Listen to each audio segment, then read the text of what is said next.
талны болохоор тэгшин сурвалжны гипноз нь 17 гэж. За тэгш өнцгтэй гурвалжны гипноз ногдсон түүнд багтсан тойргийн райц нь бүтэн төсөгдсөн. За багтсан тойрог гэдэг маань нэг цэгээр шүргсэн гэсэн үг шүү дээ. За энэ райц нь бүтэн ногдсон. За тойрог жоох мохоо зурчлаа. Энэ эр нөгдөөд тэгээд гипноз ногдсон. За тэгэхээр бүгд ингээ за тойрогт нэг цэгээс татсан шүргчүүдийн цуучраас энэ эр бол энэ эр гэсэн үг тийм. Ер нь ингээд квадрат үүсэж байгаа. За тийм талын бол мэдгүй юм чи x гэж. Тэгвэл нэг цэгсэн шүргч юм чи адилхан x. За гэсэн чинь надад гипноз нь 17.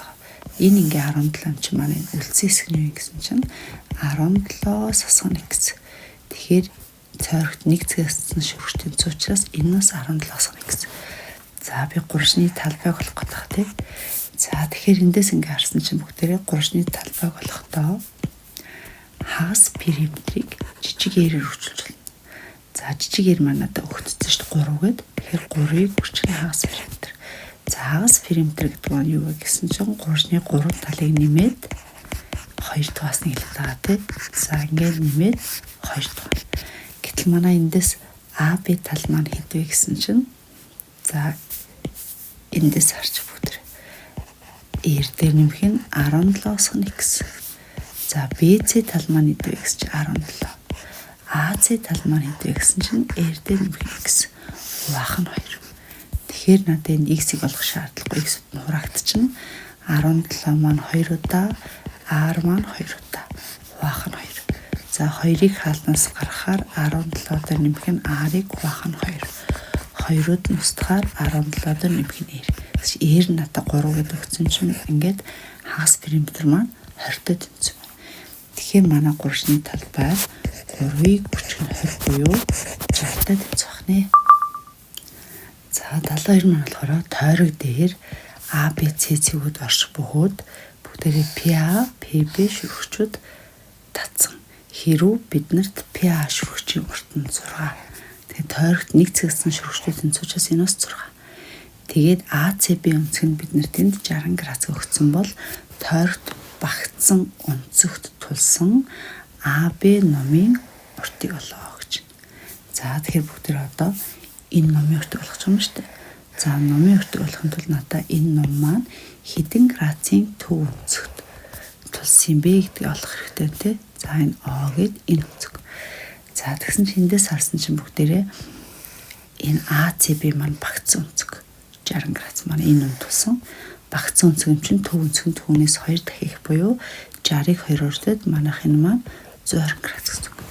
За тэгэхээр би одоо энэ номын уртыг олохын тулд AB номын урт гэдэг бол 2PR гэж бүтэн тойргийнхаа уртыг олоод тэрийг 360 градус бод 1 градус харалцах номынхаа уртыг олоод бүгдээрэнд чинь 120 градус харалцах хэрэгтэй. Буюу энэ тойргийн уртын 3-ны 1 хэсэг гэсэн. За тэгсэн чинь одоо надад радиус хэрэгтэй юм шүү дээ.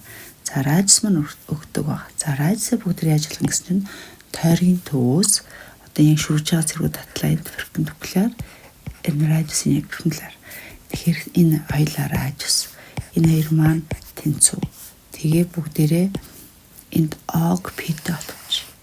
За тэнгуүл энийг 2 гурвалж үүсэж байгааз энэ катнинтэй тэнцүү, энэ катнинтэй тэнцүү. Тэгэхээр энэ гипноз нэрхий учраас энэ 2 гурвалж маань тэнцүү 2 гурвалж юм байна. Тэгэхээр нөгөө 120 градусын маань 2 тэнцүү хэсэгт хуваагаад 60 градус гэж хувааж байгаа хнэ. Тэгэхээр биднээсийн хувьд энэ өнцөг 60 градус байна. За тэр 60 градусын бол бүгдээрээ одоо энэ гурвалжин дээрээсээ радиус болж штэ. Энэ R. За тэгэхээр энэ шарамтай гурвалжин дээрээс радиус ажиллах юм гэсэн чинь шууд бий ачи. Энэ 60 чинь 30 градус шүү дээ. Энэ R, энэ 60, энэ 30. Тэгэхээр 30 градус шиг катн гипноз яхас гээд энийг 2 эргээд Пифагорч болно. Эсвэл шууд үнцгийн харьцаач болно. Тэгвэл 30 градусын тангс бол эсрэг уршаа кат А хувахан насан катд AB. Тэгвэл тангс 30-д 1-ийг хуваах нь язууд 3-ыг авдаг.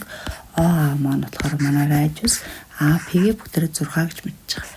Эндээс радиус болохоор 6-г хуваах нь язууд 3 буюу энэ 2 хураахаар 2-ыг бүрчих нь язууд 3. За ингээд радиус мэдсэн. Одоо бүгд яах вэ гэсэн чи энд тэр номын өртөг болохын тулд 2p өгч нь r надаа үлдсэн байсан ингээд тэгэхээр эндээс 3-ны 4 язгуур 3-ыг өгчих нь p байх нэ. За тойрогт багтсан зөв 4 өнцөгт ба зөв 6 өнцөгтийн периметрийн харьцуулга маань. За тойрогт багтсан зөв 4 өнцөгт маань юу гэсэн чинь квадрат шүү дээ. За нэг яг ижлэхэн тойрогт багтсан зөв 4 өнцөгт ба зөв 6 өнцгийн периметрийн харьцуулга гэж байна. За тэгэхээр эхнийх маань зөв 4 өнцгөр квадрат гэсэн үг. Тэгэхээр энэ дээр квадрат учраас хоёр тал нь яг адилхан. За энд 90 градус. Тэгэхээр бүгд эхлээд энэ квадратынхаа талыг радиусаар илэрхийлье. За биборт чи тэ x-ийн квадратыг x-ийн квадратыг нэмсэн 2-ийн квадрат. Тэгэхээр эндээс 2x квадрат маань 2-ийн хаалтанд шүү. Тэгэхээр 4-ийн квадрат эндээс x квадрат маань 2-ийн квадрат эндээс манай квадратын тал x маань радиусаар язгуур 2-ыг үрчгэн r гэж илэрхийлж байна. Тэнгүүд л одоо би эндээс явах вэ гэсэн чинь энэ квадратын периметр гэдэг бол 4 талын тэнцвэр чинь 4x болоод x-ийн хооронд энэ дээр байгаа энийг орлуулчихаар 4 язгуур 2-ыг үрчгэнээр. За одоо яг энэ тойрогдсон зөв 6 онцгтын периметр. За зөв 6 онцгтын периметр гэхээр манай тойрогт яг энэ тойрогт багтсан зөв 6 онцгт. За тэгсэн чинь зөв 6 онцгт маань бүх талын тэнцвэртэй би ингээд диагоналууд нь холбочих. Галтлаа. За тэнгуут л яадаг лээ гэсэн чинь манайх энэ 6 шиг зөв гурвалжид багтдаг те буюу манай энэ талынх нь урт нь радиус нь болж байна. Яг л зөв 6 онцчаас 360-ыг бүгдээр 6 тавахаар нэг оройдох онцг нь 60 градус. Тэгэхээр адил хажуутай орой онцг нь 60 байна гэдэг чинь нөгөө суурийн хоёр онцг нь 60 буюу манай нөгөө 6 онцгийн тал маань радиустай тэнцвэрч таа. Тэгвэл би одоо зөв 6 онцгтын периметр нь юу юм бэ гэсэн чинь за 6 онцгийн периметр маань 6r-тэй тэнцвэр байна. За энэ хоёрын периметрийн харьцаа бол гэсэн. Тэгэхээр бүгдээрээ квадратын периметрийг 6 онцгийн периметрт харьцуулсан харьцаа нь 4 язгуур 2 үрчгэн r-ийг харьцах нь 6r буюу r-үүд нь услаа мөн 2 дугаарчаар 2 язгуур 2-ыг хуваах нь 3 болж тарах нэ. За дараа нь хэрв ромбын өндөр нь 4 см. За ромб гэдэг бол бүх тал нь тэнцүү параллелограмм. За тэгээ өндөр нь 4 см. Тэгэхээр ромбын аль нэг оройгоос эсрэг тал руу буусан перпендикуляр. Энэ бол 4 см. Тэгээ хурц өнцөг нь 30 градус гинэ. Тэгвэл түүнд багтсан тойргийн радиусыг бол гэж байна. За тэгэхээр одоо бүгдээрээ ромбод багтсан тойрог гэдэг маань за ромбын диагоналд олвч ромбол диагоналууд нь харилцан перпендикуляр дөрвөн талын тэнцвүүтэй. За одоо энэ бүгдээрээ тойрог багтсан гэсэн. Түүнд багтсан тойргийн радиус. Багтсан тойрог гэдэг маань дөрвөн талын дөрвөлнгийн яг нэг цэгээр шүргсэн. За ийм тойрог. За жишээл энийг тойргийн төв маань энэ диагоналын хөтөлцөл дээр байдаг. За ийшээгээ 90 градус болгохлаа. Энэ бол манай радиус.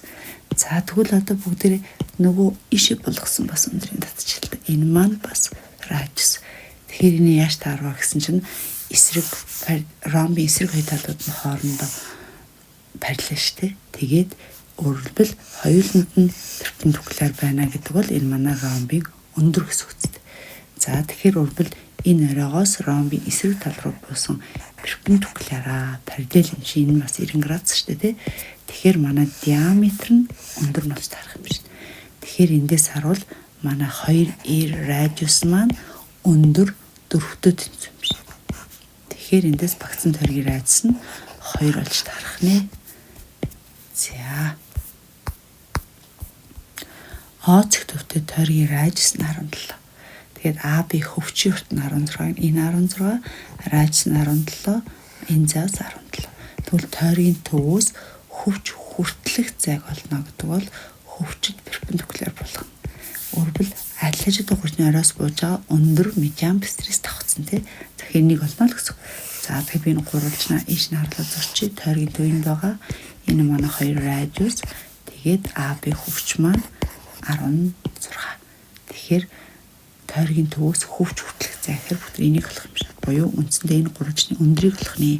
Адилхан гурвалжийн хэмжээ суур 16-га 8 гэж болж байгаа. Тэгээд тэр хүртэлх зай буюу энийг А шиг чи энийг олно л гэсэн үг. Тэгэхээр бүгдээ нь Пифагорд л А шиг квадрат бол 17-гийн квадратаас 8-ийн квадрат. Тэгэхээр 289-с 64 буюу 225. Тэс Аш маань 15. Тэгэхээр тойргийн төвөөс хөвч хүртэлх зай нь 15 байна. За АБЦ гурвалжны АЦ тал нь ОЦ төвтэй тойргийг дайрна гинэ. За гурвалжны энэ АБЦ гурвалжны АЦ тал нь ОЦ төвтэй тойргийн төвийг дайрч байгаа юм байна. Тэгээ ингээд хоёр шүргэж байгаа. АПЦ-ийн төч АПЦ энэ үнцэг 40 градус бол бүгд ингээд чинь гурвалжны энэ үнцгийг болно гинэ. За тэгэхээр тойрогт нэг цэгцсэн шүргэж тэнцүү юм чинь одоо энэ хоёр чинь тэнцүүг өгсөн байна те. Тэгэхээр бүгд энэ үнцгийг олж чадсан шин. За тэгэхээр биний альфа гэж. Тэгэхээр 2 альфа дээр 40 градусыг нэмсэн 3-ны дотоод үзгийн хэлбэр бол 180. Эндээс 2 альфа маань 140 буюу альфагаас маань альфа үнцэг маань 70 градус болж тарах. За тэгсэн чинь одоо бүгдээрээ яасан гэсэн чинь энэ маань дэлгэмэл үнцэг шин. Тэгэхээр x үнцэгтэр альфа үнцгийг нэмсэн 180 градус авах хэрэгтэй. Тэгэхээр манай x үнцэг маань 180-аас 70 градусыг хасаад 110 градус байна. За дараа нь 77. За тойргийн ABCD хөвчүүд P-зэг тохиолдсон. Хэрвээ надад AB хөвчийн урт нь 11 гэвэл CP нь болохоор 6 юм байна. PD нь болохоор 4 юм байна. Тэгээ PB бол гинэ. За тэгэхээр бүгдээрээ би 6 жоохон томхон шиг зурж агаад за ингээ хоёр хөвчөд зурнаа. За бид нар ч яасан гэсэн чинь CD P за нэг цэг нэрлэгч. Тэгээд AP. За тэгэхээр энэ CP маань 6, PD маань 4, AB нь 11 гинэ.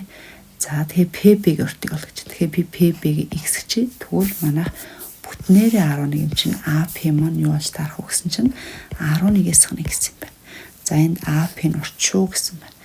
За тэгэхээр бүгдээр тойрог огцсон хоёр хөвчийн теоремоор AP-г PB-гээр бүрчилсэн нь CP-г PD-гээр бүрчилсэнтэй тэнцүү. Буюу энэ бол хоёр гурвалжин дээр төсөөчөд бас гаргаж болно. За одоо шил ингээ хоёр гурвалж үсгэж чад. Энэ хоёр гурвалж маань төсөөд хоёр гурвалж. Яагвал нэг номд тос учраас энэ хоёр өнцөг тэнцүү, нөгөө хоёр өнцөг тэнцүүгээд төсөөцсөн төсөв те. За тэгэхээр эндээс AP маань 11-ээс 1x, PB маань x, CP маань 6, PD маань 4. Тэгэхээр 11-ийн x-ээс хасах нь x квадрат нь тэнцүү 24. За тэгэхээр x квадрат нөгөөд шаргач хасах нь 11x нэмэх нь 24. За эндээс x-ийг болохоор 3 ба 8 ард нь харагдаж байна те. Энийг өржүүлэхээр 8 нэмсэн чинь 11.